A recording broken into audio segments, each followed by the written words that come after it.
ప్రతి వారం కీర్తన ధ్యానిస్తుంటారు. 39వ అధ్యాయము చూసినట్లయితే ఇంతవరకు మనము 38 అధ్యాయాలు విజయవంతంగా చాలా సుదీర్ఘ ప్రయాణంతో ఒక్కొక్క వచనము వివరించుకుంటూ అందులో ఉన్న లోతైన విషయాలు, లోతైన మర్మాలు, దావీదు మహారాజు ఆ భక్తుడు ఎలా ఉంటున్నాడు, మనం ఎలా ఉండాలి, ఎలా మనం ముందుకు సాగాలి, ఎలా మనం పరలోక రాజ్యానికి వెళ్ళాలి, ఎలా మన పాపాలని ఒప్పుకోవాలి, ఎలా ప్రార్థన చేయాలి, ఎలా మనం స్తుతించాలి, ఎలా మనం ఆరాధించాలని భక్తుడైన దావీదు మహారాజు గారు తన ఆవేదనతో కీర్తనగా రాయించారండి. అదే చూసినట్లయితే అండి 39వ అధ్యాయం గురించి ఈరోజు 39 చూసినట్లయితే మరి చూసినట్లయితే 39వ అధ్యాయము మొదటిగా 12వ వచనం చూడండి. 12వ వచనం చూసినట్లయితే అక్కడ మనం ముందుకు వెళ్దామండి. యెహోవా నా ప్రార్థన ఆలకింపుము, యెహోవా కన్న తండ్రి దేవా నా తండ్రి యెహోవా నా ప్రార్థన ఆలకింపుము, నా మొరకు చెవియొగ్గుము. చదండి ఏమంటున్నది? యెహోవా నా ప్రార్థన ఆలకింపుము, నా మొరకు చెవియొగ్గుము, నా కన్నీళ్లను చూచి మౌనంగా ఉండకయ్యా. మీరు మౌనంగా ఉండకుంటుంది. మీరు ఒకవేళ మౌనంగా ఉంటే నాకు ఎంతలా ఉందంటే 30 చూసినట్లయితే 38వ అధ్యాయంలో వివరించుకున్నాము.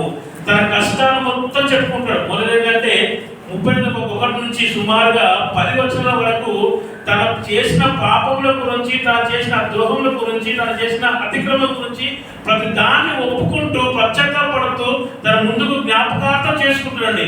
ఒక విధంగా అయితే మనకి చనిపోయినప్పుడు జ్ఞాపకార్థం కనిపిస్తుంది, తర్వాత ఒక రిటైర్మెంట్ అయినప్పుడు జ్ఞాపకార్థం కనిపిస్తుంది, ఒక ఏదో సంఘటన అయినప్పుడు గతంలో ఇలా చేసేవాడిని, ఇలా ఉండేవాడిని, ఇలా చేసేవాడిని జ్ఞాపకం చేసుకుంటూ తన ముందు ప్రయాణం చేసేవాడండి. అదే దావీదు మహారాజు గారు కూడా తను చేసిన పాపాలన్నిటినీ ఒప్పుకుంటూ ఒకటో వచనం నుంచి 10వ వచనం వరకు తన పాపాలను కూడా జ్ఞాపకం చేసుకుంటూ దాన్ని కూడా గుర్తు చేసుకుంటూ తను ఏడ్చు తనకు వివరించుకున్నాము. ఇది మన మైపూర్లో చెప్పారు, అన్నగారు చెప్పారు.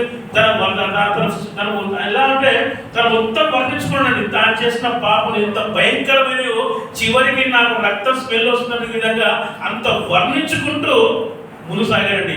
అదే తర్వాత 11వ వచనం చూసినది తనకు చేసిన అవమానాలు, తన స్నేహితులు చేసిన అవమానాలు, తను చేసిన బాధలు, తను పెట్టిన హింసను కూడా గుర్తు చేసుకుంటున్నాడు. అంటే తను చేసిన బాధలు, తను చేసిన తప్పుల్ని జ్ఞాపకం చేసుకుంటున్నాడు. తనకు చేసిన వారిని తప్పులు కూడా, మోసాలు కూడా జ్ఞాపకం చేసుకుంటూ భక్తుడైన దావీదు మహారాజు గారు ముందుకు ప్రయాణిస్తున్నాడు. ఇవన్నీ చూసుకుంటూ దావీదు మహారాజు ఏమనుకుంటున్నాడంటే, అయ్యా నేను నా యొక్క ప్రయాణంలో, నా యొక్క జీవిత కాలంలో నేను ఎన్నో పాపములు చేశాను, అవి నాకు తెలుసు, అవి జ్ఞాపకం చేసుకున్న తండ్రి అన్నాడు. ఎవరైతే తన సన్నిధానంలో తను చేసిన పాపములు ఒప్పుకుంటాడో వాడు ఏమవుతాడంట? కర్ణింపబడతాడు. కానీ ఒప్పుకొనక దాన్ని ఏమన్నాడు? శిక్షకు పాత్రుడైన దావీదు మహారాజు తను చేసిన తప్పులన్నింటినీ ఒప్పుకున్నాడు, దాని ముందుకు సాగాడండి. అదే చూసినట్టు అయితే మళ్ళీ అదే 39వ వచనంలో తను అనుకుంటాడు తన భక్తి ఎలా అంటే తన జీవితం మీద విరక్తి చెందినట్టు అనిపిస్తుంది. ఇక్కడ తన జీవితం పైన విరక్తి చెంది, నాయన ఈ యొక్క అవమానాలు, ఈ యొక్క బాధలు, ఈ యొక్క తలంపులు, నేను చేసిన పాపములు, నాకు చేసిన ద్రోహములు, ఇవన్నీ తలుచుకుంటే తండ్రి నేను ఈ భూమిలో బ్రతకడం కంటే నీ దగ్గరికి వచ్చింది నయము నాయన. ఎందుకంటే నా వారి నాకు వెన్నుపూడతారు, నా కడుపులో పుట్టిన కొడుకే నన్ను చంపాలని చూసుకుంటున్నాడు, నేను అనేక మంది విషయాల్లో పాపం చేశాను అని భక్తుడైన దావీదు మహారాజు కూడా తన తప్పులు ఒప్పుకుంటున్నాడు, తనకు చేసిన ద్రోహం ఒప్పుకుంటున్నాడు. కానీ మరి దావీదు మహారాజు మనకే నేర్పిస్తున్నాడు అంటే మనం కూడా ఎన్నో విషయాలు కూడా ఇలాంటి జాగ్రత్తలు ఉండే ఉంటామండి, ఖచ్చితంగా ఉన్నామండి. ఎందుకంటే మనం దేవుడికి చేసిన పాపములు మనం తెలుసా లేదా? మనం చేసిన పాపం అంటే దేవుడు మనకు తెలుసు.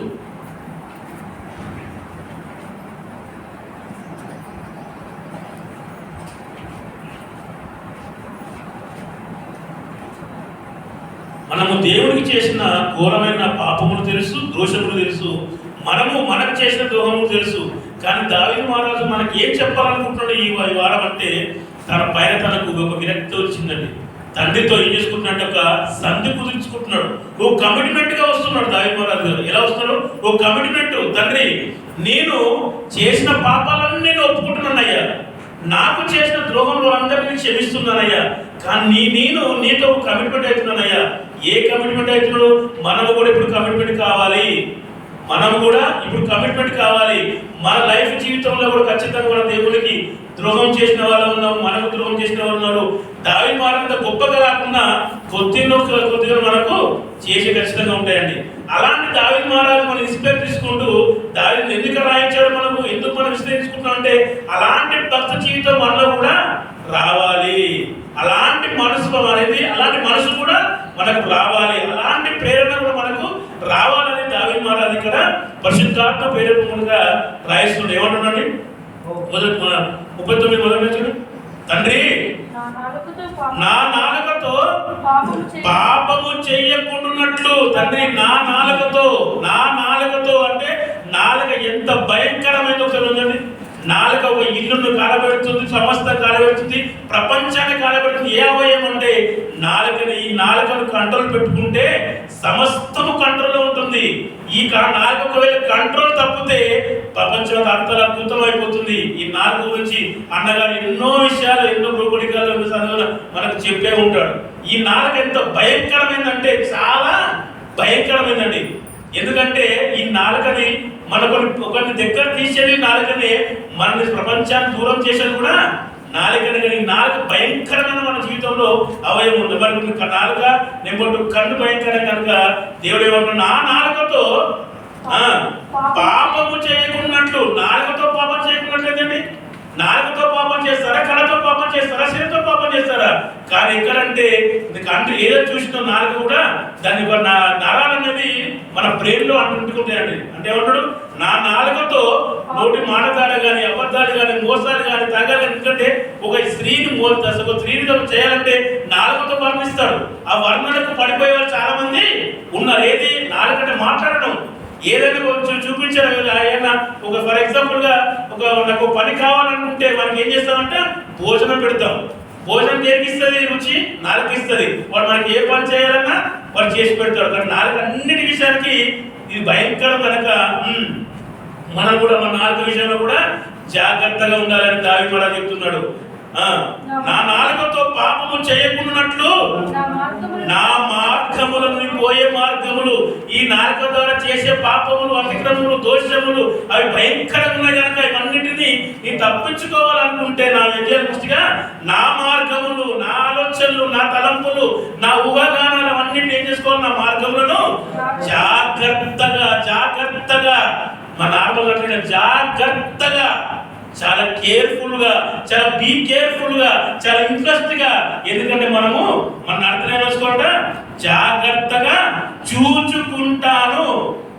ఏమంటే చూచుకుందును అంటున్నాడే నిర్ణయం తీసుకుంటున్నాడు. ఏమంటాడు దావీదు మహారాజు? నిర్ణయం తీసేసుకుంటున్నాడు. ఎందుకు తీసేసుకుంటున్నాడు అంటే జ్ఞాపకంలోకి వెళ్ళిపోయాడు 32వ వచనంలో. ఇవన్నీ చూశాడు కనుక దావీదు మహారాజుతో దేవుడితో ఏమైతుందో కమిట్మెంట్ అవుతుంది. తండ్రి, నా కన్నులతో పాపము చేయకుండానట్లు నా మార్గము జాగ్రత్తగా చూచుకుందును. భక్తిహీనులు తండ్రి, దేవుడు లేడని వాళ్ళు భయకరన్నారు. దేవుడు చాలా భక్తిహీనులు నా ఎదురు ఉన్నప్పుడు, ఎప్పుడైతే భక్తిహీనులు నా ముందర కనిపిస్తారో, దేవుడు వ్యతిరేకంగా చేసే పనులు నాకు కనిపిస్తాయో, ఏదైతే నీకు వ్యతిరేకంగా నీకును కానీ పరలోక రాజ్యానికి విరోధంగా చేసే ఏ పాపమైనా, ఏ భక్తిహీనుడైనా నా కంటి ముందర కనిపిస్తే నా నోటికి చిక్కము ఉంచుకుంటున్నది, చిక్కమును ఉంచుకుందును అనుకుంటేని అంటే నిర్ణయం తీసేసుకున్నాడండి. ఈ రోజు కూడా మనం కూడా నిర్ణయం తీసుకోవాలి. నిర్ణయం తీసుకుంటేనే మనము పరలోకానికి మనం వెళ్తామండి. దావీదు ఎలా తీసుకున్నాడు? నా నాలుకకు ఒక నిబంధన పెట్టుకున్నాడు, తన మార్గంలో ఒక నిబంధన పెట్టుకున్నాడు కనుకనే ఏమనుకున్నాడు? తన నోటికి పెట్టుకున్నాడా చిక్కము దేని పెడతారండి? ఒక పశువులో పెడతారు చిక్కము. కానీ ఈరోజు గతంలో కరోనా సమయంలో కూడా మనం చాలా మంది నోటికి చిక్కము పెట్టుకున్నారు. అదే మాస్క్. ఆ మాస్క్ వల్ల ఎంతో మాస్క్ వల్ల ఏంటి? నా వైరస్ నీకు వెళ్ళకుండా, నీ వైరస్ నాకు వెళ్ళకుండా తను రక్షించుకుంటున్నాడు. అంటే ఏంటిది? చిక్క పెట్టుకుంటున్నాడు. అనగానే మన భక్తి ఈ రోజులో కూడా ఏం చేసుకోవాలంట? మన మాటల వల్ల వాళ్ళ హాని కలిగించిన వారి మాటలు మనకు వచ్చిన వాడు భక్తిలో కనుక మనం చేస్తున్నాడు పాపంలో పేరుతారు కనుక మన నోటికి ఏం చేసుకోవాలి? చిక్క పెట్టుకోవాలి. మన నోట్లో ఏమున్నది? భయంకరమైన అగ్ని ఉన్నది. నోట్లో ఎందుకు చిక్క పెట్టుకోమంటాడండి? నోటికి ఎందుకు చిక్క పెట్టుకోమంటున్నాడు? నోట్లో భయంకరమైన అవయవం ఉన్నది, అది మహా అగ్ని, అది కాల్చే అగ్ని. అది ఏ అగ్ని? నాలుకకు. నాలుక లోపల ఉంది కాబట్టి ఏమన్నాడు? చిక్క పెట్టుకోమంటాడు. చిక్క ఏం పెట్టుకుంటామండి? మూతికి పెట్టుకుంటామా? కళ్ళు పెట్టుకుంటాం? ఏం పెట్టుకుంటాం? మూతికి పెట్టుకుంటాం. మూతికి ఎందుకు పెట్టుకుంటాం? మూతులోనే ఉన్నది కనుక నాలుక. మూతులు ఏమున్నది? నాలుక ఉంది. ఆ నాలుక వల్ల అనేకమైన ఏమైపోతాము? భక్తిహీనులకు వెళ్ళిపోతాము, నరకానికి జారిపోతాము. ఈ లోకాన్ని కాదు, మరో లోకాన్ని కాదు, నిరంతరం కాదు లోకాలు. మనం ఏం చేయాలంటే మనం మూతికి ఏం చేసుకోవాలి? చిక్క పెట్టుకోవాలి.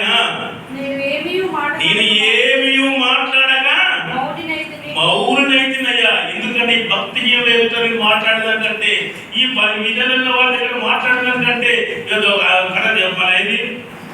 కింద మన రథేశ్వరుడు పందుల ముందులో ముత్యాలు వచ్చినప్పుడు పెద్దలు ఆయన ఏమి కూడా మాట్లాడని చెప్తారు. భక్తిహీనుల దగ్గర మనం ఏమి మాట్లాడుకోవడం చాలా ఉత్తమం కనుక మనం చేస్తున్నాడు. నేను ఏమి మాట్లాడక మౌనైతిని, క్షేమం కూర్చైనను పలకగా నేను మౌనంగా ఉంటాను. ఎవరు క్షేమం చేస్తున్నాడు? ఈ భక్తిలో గురించి క్షేమం అడిగినా తప్పే. బాగున్నావా అని అనుకోండి. ఫర్ ఎగ్జాంపుల్ గా చిన్న చూసి చిన్న బాగున్నావంటే చిన్నవాడు నాకేమైంది బాగున్నా అనుకుంటున్నావు? అలా మా అడిగింది బాగున్నావా అన్నావు, నాకేమైంది ఉంటావు. అది వాడు దానికి కంట్రోల్ చేసుకుంటాడు. సరే అడగలేదు, చూసినా నాకు ఎందుకు అడగలేదు అంటే మనసులో ఏదో పెట్టుకున్నాడు కదా, అడుగుతున్నాము ఈ రకంగా అనుకుంటాడు, అడిగిపోతే ఆ రకంగా అనుకుంటాడు. కనుక ఇవన్నీ బాధల కంటే ఏం చేస్తారే? మౌనంగా ఉండడమే మంచిది. ఎవరు ముందర భక్తి మీద వాడిని కుశల పరుపు మాట్లాడినా తప్పుగా అర్థం చేసుకుంటాడు, వారు ఏం మాట్లాడకపోయినా తప్పుగా అర్థం చేసుకుంటాడు. భక్తిహీనులు చాలా భయంకరులు. కనుక ఈ భక్తిహీనుల వాళ్ళని ఏం చేయాలట? మౌనంగా ఉండాలి.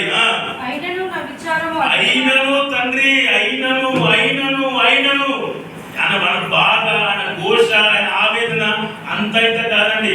దావీదు మహారాజు గారు పడుతున్న బాధ అంత అయితే కాదు. అసలు మనం ఆయన పడ్డ బాధలు ఇంత ఆవగించేంత కూడా మనము రుచి చూడలేదు. పడ్డ పక్కన రుచి కూడా చూడలేదండి.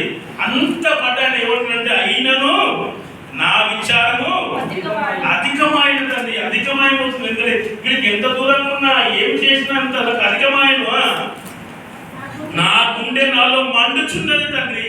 అయ్యా తండ్రి, ఇవన్నీ చూస్తుంటే నాకు భయంకరమైన విచారణ కలుగుతుంది. నా గుండె ఏంటంటే పగిలిపోతుంది, నాకు విరక్తి చెందుతుంది.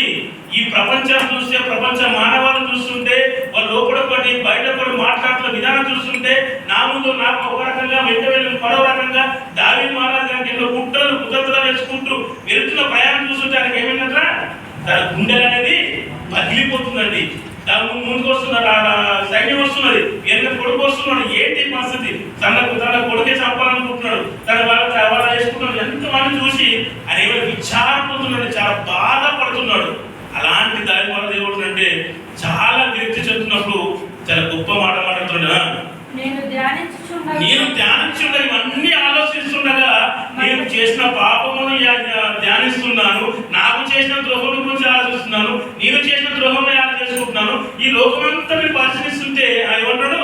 నేను ధ్యానించుండగా మంట పుట్టెను. మంట ఎవరికి చెప్పండి? మంట ఎవరికి తెలుసా? బాధలో ఉన్నవారికి, కష్టాల్లో ఉన్నవారికి, తన పాపానికి ఒప్పుకున్న వారికి, తన ఏంటంటే ఓ ప్రత్యేకపడ్డ వారికి, ఏది నాయన అనుకున్న వారికి ఈ లోపల వాళ్ళకి మాత్రం మంట పుడుతుందండి. అందరి మంట రాదండి, అందరి మంట రాదు. ఏదో చెప్పుకుంటా ఉంటాను, సమయం వచ్చింది అంటే చెప్పుకుంటూ పోతున్నాడు, మనం వినుకుంటూ ఉందామని ఆడవాలి. వాళ్ళు మంట కాదు. ఈ మాట ఈ అర్ధగంట ప్రసంగంలో అర్ధగంట దేవుడితో మాట్లాడండి. అర్ధగంట మీతో దేవుడు మాట్లాడాడు. ఏదో ఒక్క మాట మాత్రం మీతో మాట్లాడతాడు. దేవుడిని ఒక్క మాటనే మాట్లాడతారండి. ఆ మాట మనకు వచ్చిన మనం తగినప్పుడు దాన్ని మనం ఏం కావాలి? రియాక్ట్ కావాలి. దేవుడు మనతో మాట్లాడినా మనం రియాక్ట్ కావాలి. కానీ అలా కాకుండా మన రియాక్ట్ అయిన ప్రవేశం వల్ల మంట వస్తుంది. మంట ఏంటంటే ఆ మంట వచ్చినప్పుడు అనేకమైన పాపములన్నీ మనం ఒప్పుకుంటాం. మంట రానప్పుడు కూల్ ఐస్ పెట్టినప్పుడు చల్లగా ఉంటుంది. ఐస్లో ఏది పెట్టినా కూడా ఖరాబ్ అవుతుందా? ఐస్లో మాంసం పెట్టిననుకోండి, 10 రోజుల్లో కుళ్ళిపోయిన మాంసం పెట్టినా ఐస్లో పెడితే స్మెల్ వస్తుందా? కానీ మంట పెడితే కాలి బూడిదైపోతుందండి. కాలి బూడిద అయిపోయి మస్తు అవుతుంది. కానీ మనకు చల్లగా ఉండదు, మనలో ఏముండాలి? మంట అని ఉండాలి. అప్పుడు నేను ఈ మాట నోరార పలికినయ్యా. తండ్రి ఈ వ్యసనాలు చూసి, ఈ బాధ చూసి ఏమంటాడు దావీదు మహారాజు, మనం ఈ మాట మనం పలకాలని చెప్తున్నాడు కదా తండ్రి దేవుడు మనకు. ఎందుకు రాయిస్తున్నాడు? ప్రతి మాట రాబోయే యుగాంతరంలో మన బుద్ధి కలిగేలాగా ఈ మాట మనకు నేర్పిస్తున్నాడు, చెప్పిస్తున్నాడు. ఎందుకంటే ఇలాంటి స్వభావం, ఇలాంటి ప్రభావం మనలో ఖచ్చితంగా ఒక్కరిలో ఉంది కనుక ఇలాంటి క్యారెక్టర్స్ మనలో ఉన్నాయి. మనం మారాలి, మనం చేతి కావాలి, మనం అగ్ని ముట్టాలంటే మనం ఏం చేయాలనుకుంటుంటే దావీదు మహారాజు గారు మన ముందు పెట్టిన మహానుభావుడు అండి. ఆయనకి ఏం తక్కువ అండి? ఆయనకి ఏం తక్కువ ఆలోచించండి. దావీదు మహారాజు గురించి ఎంత ఆలోచించినా చాలా తక్కువనే అండి. నువ్వు ఎంత ఆలోచించు ఆలోచించడం ఆలోచించుకోవాలండి. ఎందుకంటే ఆయన గొప్ప రాజండి, చాలా గొప్ప రాజు. మన వార్డు మెంబర్లు కూడా కాదు, ఇంటి మెంబర్ కూడా కాదు మనం. అలాంటిది దావీదు మహారాజు ఎన్నో రాజులకు ఎన్నో జయించాడు. అలాంటి ఆయన ఎంత విచారపడుతుందో, ఎంత బాధపడుతుందో, తను చేసిన పాపము, తను చేసిన మోసాలు, తను ఎంత పశ్చాత్తాపడుతుందంటే మనలో అలాంటి పశ్చాత్తాపం మనలో కూడా రావాలని పరిశుద్ధాత్మ ప్రేరేపణతో ఈ మాటలో మనకు రాయించిస్తున్నాడు. పశ్చాత్తాపం రాకుండా ఎంత చేసినా, ఎన్ని వచ్చినా మన పరలోక రాజ్యానికి మారలేము, పోలేమండి. మళ్ళీ ఏమంటే దేవుని మాటల పైన మనకు ఆసక్తి ఉంటే, మన ఆసక్తి ఉంటే శక్తిని ఆశిస్తామండి. మనం ఆసక్తి లేకపోతే మన శక్తిని, దేవుని శక్తిని మనం ఆశించలేము, దాన్ని స్వీకరించలేము. దేవుని పట్ల ఆసక్తి మనం కలగాలి కనుక అదేమంటే యెహోవా అప్పుడు ఏమంటే, అప్పుడు నా అంతము ఎట్లుండను యెహోవా తండ్రి బాధ నా అంతము ఎట్లుండున్నది, ఎట్లున్నది ఆయన ఇవన్నీ బాధ నా అంతం ఎట్లుంటున్నది, నా దినముల ప్రమాణం ఎంతైనదో నాకు తెలుపు నాయన. తండ్రి నేను ఎంతకాలం బ్రతుకుతాను, నేను ఎంతకాలం ఈ భూమిని జీవిస్తానో ఒక్క మాట నాకు చెప్పు నాయన. ఎందుకు నాయన చెప్తే లాభం ఏంటి అని అడిగింది అనుకోండి. తండ్రి ఈ బాధ చూసినాకంటే, ఈ గోళ చూసినాకంటే నాకు ఒకవేళ ఆయుష్ ఇప్పుడు చనిపోతాను నాకు తెలిస్తే వచ్చే డేట్ కొరకు నేను సరి చూసుకుంటాను నేను తప్పించుకుంటాను. ఫర్ ఎగ్జాంపుల్గా ఎగ్జామ్ డేట్ వచ్చింది అనుకోండి, ఎగ్జామ్ డేట్ నెల ముందు మీకు చెప్పినారు, ఏం చేస్తారు?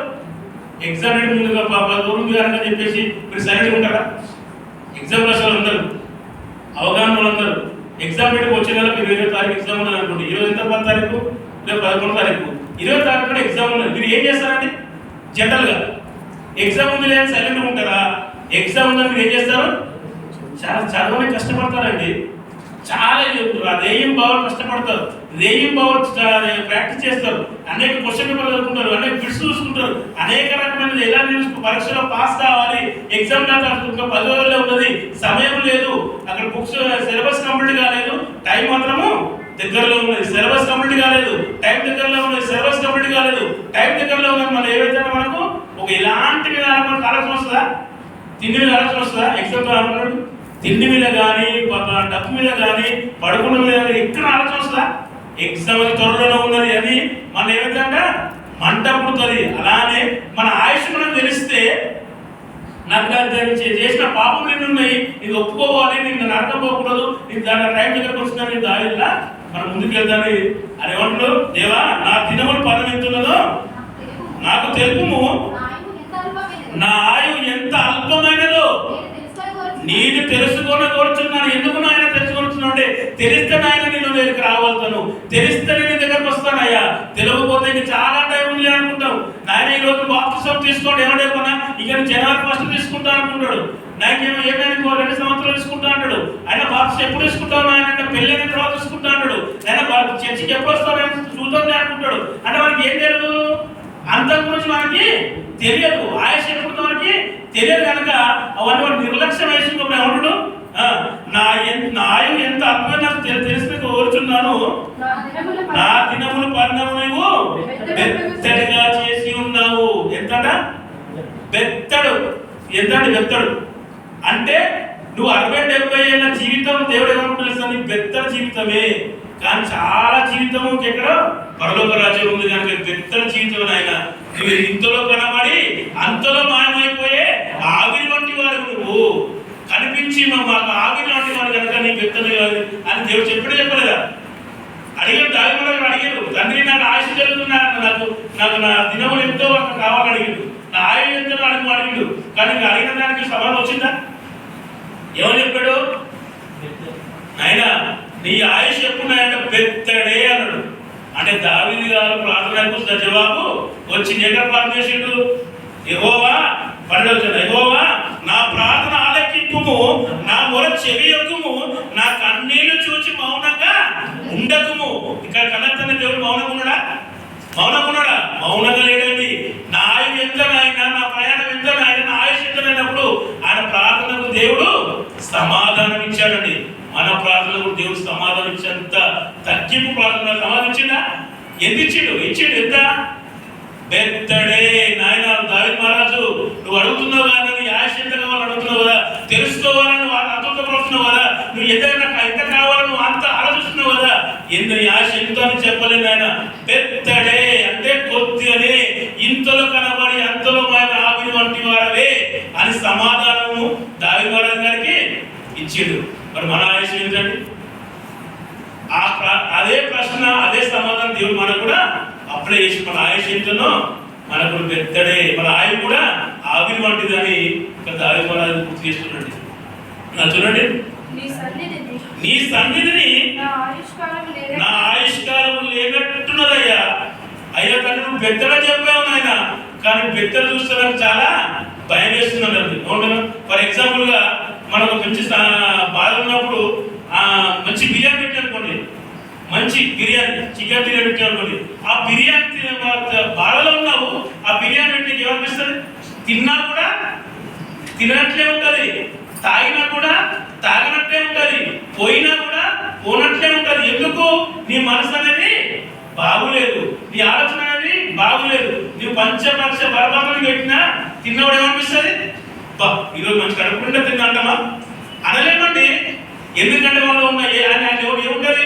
బాధలు, వేదనలు, ఆవేదనలు ఉన్నాయి కనుక అవన్నీ ఏమి తిన్నానో తిన్నట్లే ఉంటుంది. కానీ నా ఆయుష్ తండ్రి నేను ఏమి చేశానయ్యా, నేను తండ్రి నేను నా ఆయుష్ ఎంతో చెప్పను, ఆ పెద్దలు చెప్పావు, నేను సన్నిధానం మందిరానికి వచ్చి చూస్తుంటే లెక్క ఏమంటాడు?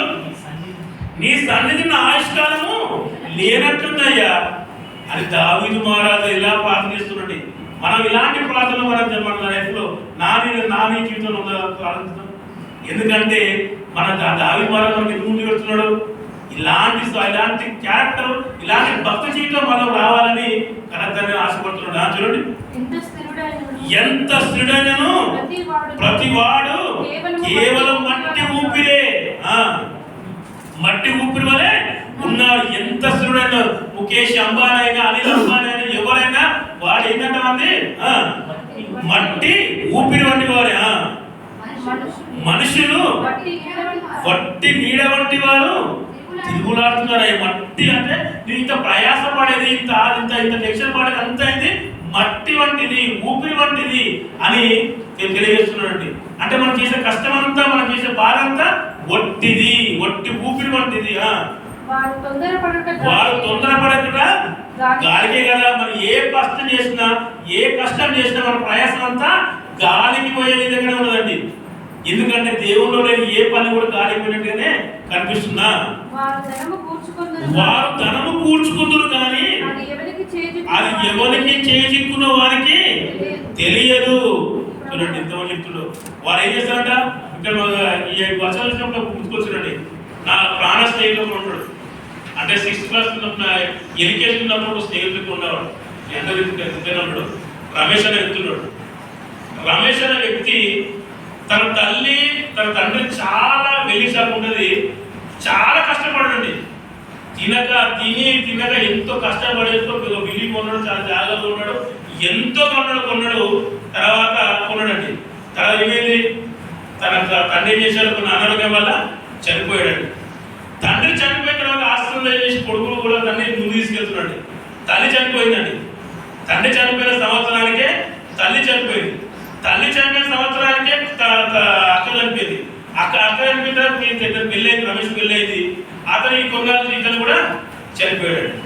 తన పెళ్ళైంది కానీ పిల్లలు ఏమి లేదు. ఆమె ఎక్కడో వచ్చింది. ఇప్పుడు ఏమైంది? ఉన్న ఆస్తి మొత్తం తీసుకుపోయింది.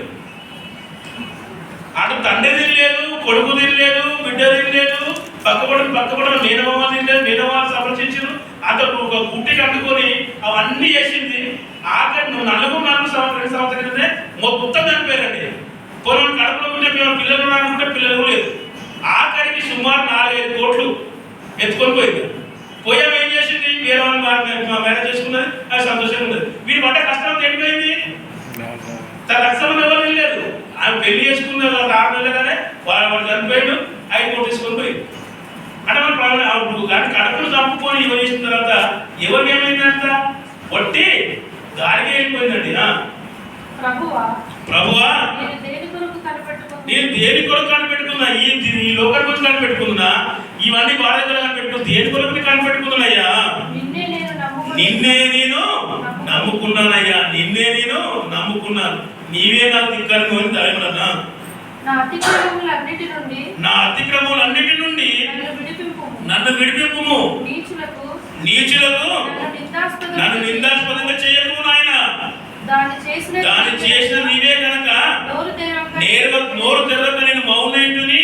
నీవు పంపిన తెగులు నా మీద నుండి తొలగింపుము. అంటే ఇక్కడ మనకు చెప్తున్నాడు, ఇంకొక విషయం చెప్తున్నాడు. ఏమంటున్నా, నీవు పంపిన తెగులు నా మీద నుండి తొలగింపు. అంటే మన పైన తెగులు ఎవరు పంపిస్తున్నారంట, దేవుడే మన పైన తెగులు పంపిస్తున్నాడు. తెగులు అనగానే ఏంటిది, రోగాలు, అనేక రోగాలు, కష్టాలు, బాధలు, ఇవన్నీ మన మీద తీసుకొస్తున్నాడు. ఎవరు, అపవాద శత్రువుల, ఎవరో కర్మలు ఎవరు తీసుకొస్తున్నారు, దేవుడే మన పైన తీసుకొస్తున్నాడు. మరి దేవుడే మన పైన తీసుకొస్తున్నాడు. దేవుడు ఏమంటా తెగుళ్ళు దూరపరచాలా, దగ్గరపరచాలా? అంటే చాలా మంది ఏమనుకుంటారు, దేవుడు ఏమంటే దూరపరచాలి తెగులని అనుకుంటారు. కానీ ఇక్కడ ఏమంటారు భక్తులు, దావి మహారాజు గారు, నీవు పంపిన తెగులు నా మీద నుండి తొలగింపు. మరి మీరు చేసిన వారు ఎవరు, మీరే ఎందుకు చేసిన ఏంటంటే, మీకు ఇష్టం కనుక భక్తులకే దేవుడు తెగులు కానీ, కష్టాలు కానీ, బాధలు కానీ, ఇరుకులు కానీ పెడతాడు. ఎందుకు, అందులో నువ్వేం కావాలి, పాస్ కావాలి. నీకు జాబ్ ఇవ్వాలంటే నేను పెట్టే పరీక్షలు నువ్వు పాస్ కావాలి. పాస్ కాకపోతే డైరెక్ట్ గా నేను పోషించిన అనుకోండి, ఈరోజు సుప్రీంకోర్టు ఏమంటుంది చెప్పన్నా, ఎగ్జామ్ లేకుండా ఏ నోటిఫికేషన్ ఇచ్చినా అది ఫెయిల్, అది రిజెక్ట్ చేస్తున్నాడు. ఎందుకు, ఎగ్జామ్ ఉంటేనే నువ్వు జాబ్ అర్హుడివి. ఎగ్జామ్ లేకుండా డైరెక్ట్ గా నువ్వు ఏ రకంగా వచ్చినా కూడా నువ్వు అనర్హుడు అని సుప్రీంకోర్టు చెప్తున్నది. కానీ సుప్రీంకోర్టు సుప్రీం ఏం చెప్తున్నారు సార్, నేను మీద తెగులు ఎందుకు పంపిస్తున్నట్టే, ఈ తెగుల వల్ల నువ్వు అలర్ట్ కావాలి. ఈ తెగుల వల్ల నువ్వు ఏం చేయాలి, దేవుడు ప్రేమిస్తున్నా. తెగులు వచ్చినాయంటే దేవుడు నన్ను ప్రేమిస్తున్నాడు అని అనుకోవాలి. మనం దేవుడు మనం ప్రేమిస్తున్నాడు మన పైన తెగులు వస్తున్నాయి. ఆ తెగుల నుంచి దూరపరచు ప్రభావం ప్రార్థన, దీన్ని జయించే విధంగా ధైర్యం ప్రసాదించమని ప్రార్థన చేయాలి. నీ చేతి దెబ్బల వల్ల నన్ను క్షీణించి ఉన్నాను. అంటే ఆయన చేతి దెబ్బలు కూడా అంటున్నాడు. ఎవరు చేతి దెబ్బలు, దేవుడు. అంటే దేవుడు మన పైన తెగులు పంపిస్తాడు, మన ఆయన కూడా శిక్షిస్తాడు, మనం కొడతాడు, మన ఆయన శిక్షిస్తాడు. అంటే ఇవన్నీ దేవుడు చేస్తుడు. దానికి ఏం చేయాలి, మనం దాన్ని నెగ్గాలి. ఆయన సక్సెస్ చేయాలంటే మనం ఆ వెంట పరీక్షలు, ఆ తెగుల్లో మనము సక్సెస్ఫుల్ గా కంప్లీట్ చేసుకోవాలండి. అప్పుడే మన పరలోక రాజ్యం వస్తాం, మనకు మెండైన ఆశీర్వాదాలు వస్తాయండి. మనకు కుడిసి చూసినండి, చాలా భక్తులు 50 ఏళ్ళు 60 ఏళ్ళు వాళ్ళు చాలా ఏళ్ళు శోధన అనుభవించారట. దావి మహారాజు గారి, యోసేపు గారి, అబ్రహాం గారి, మోషే గారి, దావి మహారాజు, యేసుక్రీస్తు అందరూ కూడా ఒక సంవత్సరానికి తెగులు రాలేదు. వాళ్ళకి ఎన్నో సంవత్సరాలు వచ్చినాయట. అలాంటి మనకి ఎంత, మనకు ఏం రాలేదు. చెప్పండి, దోషములు బట్టి నువ్వు మనుషులను గద్దింపులతో శిక్షించినప్పుడు, అంటే మన అన్ని మనకి ఎందుకు వస్తున్న గుణకాలు చూస్తే, మనం చేసిన పాపముల వల్ల కూడా మనకు ఆశీర్వాదం రాకుండా కూడా మనకు అడ్డుగా ఉంటున్నాయి. మన దోషం అయిన ప్రభావ. ఎందుకంటే ఫర్ ఎగ్జాంపుల్ నేను చూస్తున్నాను, మన దేవుడు మన బహుమానం ఇవన్నీ సిద్ధంగానే ఉంటాడు. బహుమానంగా ఇవన్నీ సిద్ధంగానే ఉంటాడు. కానీ మధ్యలో అడ్డు వస్తుంది. ఏంటి అది, దోషము మనకు అడ్డుగా ఉంది కనుక అది మన దగ్గరికి రాలేకపోతుంది. కానీ మన దోషములను ఒప్పుకొని పశ్చాత్తాపాన్ని ఇచ్చిపెడితే ఆ దోషం చేసినట్ట దూరపరిచి ఆశీర్వాదం దేవుడు మనకు ఇస్తాడు. మన దోషములు అంటున్నానండి, దోషములు బట్టి నువ్వు మనుషులను గద్దింపులతో శిక్షించినప్పుడు చిమ్మడ కొట్టిన వస్త్రములను వాడిని అందజేయవాడు. అందరి మీద చెడగొడుతుంది. నరులందరూ ఒట్టి ఊపిరి వంటి వారే. యెహోవా నా ప్రార్థన ఆలకింపుము, నాకు మొర చెవి ఎక్కుము. నీ కన్నీలో చూసి మౌనంగా ఉండకూడదు. నీ దృష్టికి నేను అతిథి వంటి వాడిని. నా పితరులు నేను ప్రవాసి అన్నాను. నేను వెళ్ళిపోయి లేకున్నప్పుడు నేను తెప్పలినట్టు నన్ను కోపంతో చూడకు. ఆయన మన పైన కోపంతో చూసిననుకోని మనము మిగలవండి. మనుషులు మన పైన కోపం చూసిన మనం బతకగలుగుతాం. శత్రువు మన పైన కోపం చూసినా బతకగలుగుతాం. మరి ఎవరు మన పైన కోపం చూసినా బతికి బట్టగడతా అవసరం అనుకుంటాం. కానీ దేవుడే మన పైన కోపం పెట్టుకున్నాడు అనుకోండి, మనం భూమిలో ఉండడం చాలా కష్టము. మన ఏదైనా మట్టిలోకి వెళ్ళిపోతామండి. దేవుని కోపం తెప్పించే విధంగా మన బతుకులు ఉండకూడదు. దేవుడితో ఉండదు కోరుకుంటూ మరి దారి వచనంగా క్లుప్తంగా వివరించినందుకు తెలియజేస్తూ మరి మాట ముగిస్తూ చాలా లేట్ అయింది క్షమించి మనం వెళ్ళుకుంటూ ప్రార్థన ఒక మాట ముగిస్తుంటామండి. దయగల మా ప్రియ పరలోక మా కన్న తండ్రికి నామానికి స్థుతులు స్తోత్రాలు తెలియజేస్తున్నాం నాయన.